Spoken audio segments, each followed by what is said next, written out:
Bonjour les amis, on se retrouve dans le deuxième jardin. Alors, un petit peu de travaux a été effectué. On a fait des semis de salade, d'apia. On a fait quelques lignes d'haricots verts. Vous savez, ce sont les derniers moments, les derniers semis pour l'automne. Donc, on va aller faire un petit tour. Allons-y, hein. On va aller faire un petit tour. Donc, dans ces derniers semis, alors qu'est-ce qu'on peut remarquer? Voilà, donc ici, donc tout bonnement ici, vous voyez, nos haricots verts sont en train de sécher. Là, voilà, ce sont des contendeurs, variétés contendeurs, haricots bien sûr verts, hein, c'est pas des haricots beurre, c'est des haricots verts. Et donc, là, on attend vraiment, vous voyez, quand c'est comme ça. Bon, dans la serre, je les ai arrachés un petit peu plus tôt que ça. Mais là, vous voyez, là, c'est bon à arracher et à accrocher comme j'ai fait dans la vidéo précédente, hein. Voilà, donc ça, c'est destiné à faire bien sûr des graines. Voilà, nous avons ici également nos carottes, qui se passent bien, là, tranquillement, hein. N'oubliez pas que les carottes, il faut les démarier, c'est important, hein. Si vous ne laissez pas une carotte tous les 5 centimètres, enfin, si vous ne retirez pas tout ce qui est... il faut laisser 5 cm entre chaque carotte, autrement vous allez avoir que des petites. Voilà, c'est le minimum, hein. Voilà, donc là, j'ai terminé, j'ai une ligne de poireaux, là j'ai fait un petit peu serré. Ligne de poireaux ici, comme vous voyez, donc qui ont été repiquées là. Hein, et à côté, bien sûr, bon, il y a encore temps, hein, vous pouvez encore repiquer des poireaux. C'est un moment, c'est le moment, quoi. C'est le moment. Il y en a qui repiquent déjà dès le mois de mai, voilà. Et là, bien sûr, vous avez les scaroles. Alors, il y a quelqu'un qui me disait, ouais, les scaroles, un peu comme les pains de sucre, c'est amer. Bah oui, hein, c'est logique hein, que c'est amer, hein, parce que vous savez, les scaroles, là, elles sont pas encore tout à fait prêtes à manger. Là, elles vont encore grossir un peu. Et en grossissant, après, on va leur mettre, si vous avez des petits récipients plastiques, voilà, avec de l'aération, là, hein, voilà, mais il faut faire de l'ombre. Il y en a qui mettent carrément une bâche dessus. Il faut faire de l'ombre parce que l'ombre, justement, ça va apporter, ça va enlever le côté amer de vos salades, hein. Voilà, il faut apporter de l'ombre, vous savez. Donc on met des cache-pots tout simplement, voilà. Et il y en a même qui resserrent avec des ficelles, vous voyez, qui resserrent comme ça avec des ficelles, tout simplement, pour enlever l'amertume des scaroles, hein. Voilà, donc les scaroles. Mais là, c'est pas encore mûr, hein. Il faut encore un petit peu, hein. Donc on va laisser faire les choses tranquillement, hein. Là, vous avez une ligne d'haricots verts qui a été semée il y a à peu près 3 semaines, là, et on va pouvoir les buter, tout simplement, à la binette. Vous voyez, à la binette, tout simplement, on va pouvoir les buter, voilà. Et comme je vous dis, l'haricot vert n'a pas besoin, il prélève l'azote dans l'atmosphère. C'est incroyable, hein. C'est un légume, voilà, fantastique, hein, et délicieux, avec une échalote, avec une pomme de terre. Vous faites soit à la vinaigrette, soit à la poêle. C'est vraiment fantastique, hein.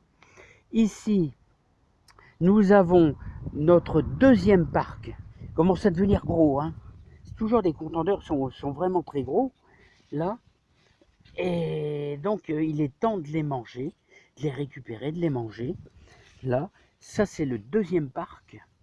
Et comme je vous dis, là, hein, là, on arrive à la fin. On est, je crois, le 11. Je pense on peut plus, tout au moins en extérieur, on ne peut plus, ici, dans le Nord-Pas-de-Calais, car il faut 2 mois. Et vous savez, au mois d'octobre, le problème, c'est que les températures vont chuter. Et en dessous de 15 degrés, l'haricot vert ne pousse plus. Alors, c'est le problème, hein. Donc, c'est pour ça que je me suis dépêché. Les courgettes, on commence à y avoir un petit peu d'oïdium. Vous voyez, ça blanchit. L'oïdium commence à se manifester. Mais bon, c'est pas grave. Vous arrachez les feuilles, hein. Vous arrachez les feuilles. C'est pas encore trop méchant. Donc là, pour l'instant, je laisse. Comme je vous dis, On a repiqué 250 poireaux. Bah, les voilà, les 250 poireaux, avec les poireaux qui sont situés par là-bas, cette ligne là-bas, et ici, voilà, pour l'hiver. Donc ils sont bien repris, ils vont pousser tranquillement. Voilà, et tout va bien, hein. Regardez ça, c'est les oiseaux, hein. Les moineaux qui viennent fouiller dans la terre, enfin fouiller, ils veulent se mettre de la poussière sur eux. C'est assez bizarre, hein. Je ne sais pas pourquoi. Et regardez, ça ce sont des haricots verts que j'ai semés euh, peut-être une dizaine de jours, hein, une dizaine de jours. Logiquement, il y a 3 lignes, hein. 3 lignes, ils sont en train de sortir. C'est l'extrême limite. Bon, je suis content. Et voilà. Donc, bon, bah, j'espère que je vous l'avais dit déjà, hein, depuis 15 jours. Je vous le répète souvent. Il faut impérativement semer à, avant la première semaine d'août. Allez, c'est l'extrême limite là. L'extrême limite, là je dirais même il y a un peu tard, hein, tout au moins pour ce qui est au nord de la France. Là j'ai semé une petite ligne d'apia. Donc j'espère que ça va arriver, qu'il n'y aura pas trop de soucis. Vous voyez, au fur et à mesure, j'avance. J'avance. Vous savez, il y avait tout, c'était tout des pommes de terre jusqu'aux poireaux. Donc on a déjà récolté au moins 4 à 5 lignes, hein. Voilà, donc il y a encore une dizaine de lignes à récupérer. Il y a même les oiseaux. Je ne suis pas tous les jours ici dans le jardin. Les oiseaux euh, cherchent dans la terre et ils découvrent des pommes de terre, hein. Voilà les amis, donc bah, écoutez, on arrive en fin de période. Voilà, en tout cas, je suis content parce que ça germe bien au niveau des haricots verts. Bon, mes salades là, j'espère que mes graines sont encore bonnes. J'ai déjà eu des surprises, hein. Vous savez, les graines d'apia, quand on fait ces graines soi-même, quelquefois, elles se détériorent très très vite, hein. C'est un petit peu embêtant, hein. Voilà les amis, là, j'avais fait quelques bandes en plus d'haricots verts. Mais ouais, il y a quelqu'un qui me demandait pourquoi je mettais mes vignes dans la serre. Bah écoutez, je mets mes vignes dans la serre, c'est obligatoire, je suis obligé, parce qu'ici, dans le nord de la France, au-dessus de Paris, dans le nord de la France, à partir du 15 août, les températures baissent. Alors, comme ici, aujourd'hui, on a 21 degrés. Et ben pour la vigne, c'est peut-être un petit peu juste, avec un ensoleillement qui se réduit. Et au 15 août, souvent, c'est le plongeon. Donc, voilà. Hein, vous avez un genre de vigne, genre Muscat de Hambourg, qui n'est pas bien placé. Et ben, je vous dis, pas évident pour le faire mûrir. Vous savez, quand la température descend, il y a moins d'apport de sève aux grappes de raisin, donc c'est pas évident, hein. Donc nous ici, le problème du nord de la France, c'est au 15 août, vous avez une coupure, c'est pas franc, mais les nuits deviennent ouais, voilà, c'est plutôt ça. Les nuits deviennent de plus en plus fraîches.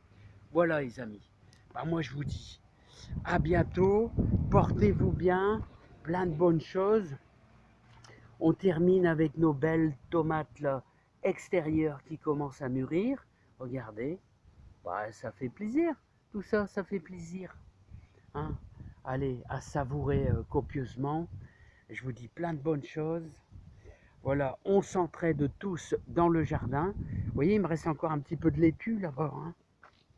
Voilà, encore un tout petit peu de laitue ici. Voilà. Ah ouais, il n'y en a pas beaucoup, mais il y en a quand même un petit peu. Allez, je vous dis à bientôt. Beaucoup de bonheur, beaucoup de joie dans vos jardins. Et on s'entraide tous. On se retrouve dans les commentaires. Et je fais mon mieux pour vous répondre. À bientôt. Bye bye.